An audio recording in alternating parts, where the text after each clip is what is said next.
Այսօրվա պահանջը որպես այդպիսին ես մի քանի անգամ հնչացրել եմ մեր պահանջը քաղաքապետարանից, որ ապօրինի մեր գույքը օգտագործում են այսօր, ոչ մի իրավական փաստ չունենալով, այսօր մեր գույքը օգտագործում են, մեր պահանջը դա է։ Նախորդ անգամ եղել եք այստեղ ակցիային շրջանում։ Այո։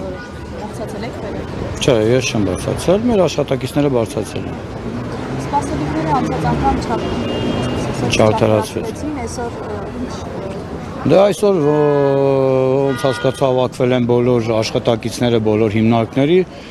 մարդիկ այսօր մնացել են անգործ, տեղեր կա որ չի բացվել, տեղեր կա որ չգիտեմ, էլի անօրինական է։ Այս պահի մարդիկ չեն հասկանում իրանք աշխատում են թե չեն աշխատում։ Դրա համար այսօր իրենց ձայն ուզում են բարձրացնել, հասկանան վերջնական ինչ լուծում է, ինչ որոշում է կայացվել։ Ամենայն դեպս ինչ որ բան չկա անելու, հասկանանք մեր պահանջներին ինչ լուծումներ են տալի։ Ըստ այդմ կհասկանանք։ Ակնկալիքներ ունեք, որ այսօր լուծում կտրվի։ Ну, կարծում եմ, այո, այսօր ինչ որ վերջնական լուծումներ կհասկանանք։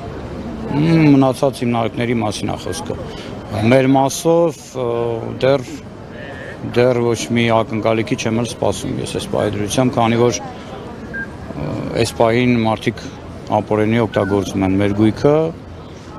իմ պահանջը այն է, որ դադարեցնեն, մինչև իրավական բոլոր հարցերը քննարկվեն։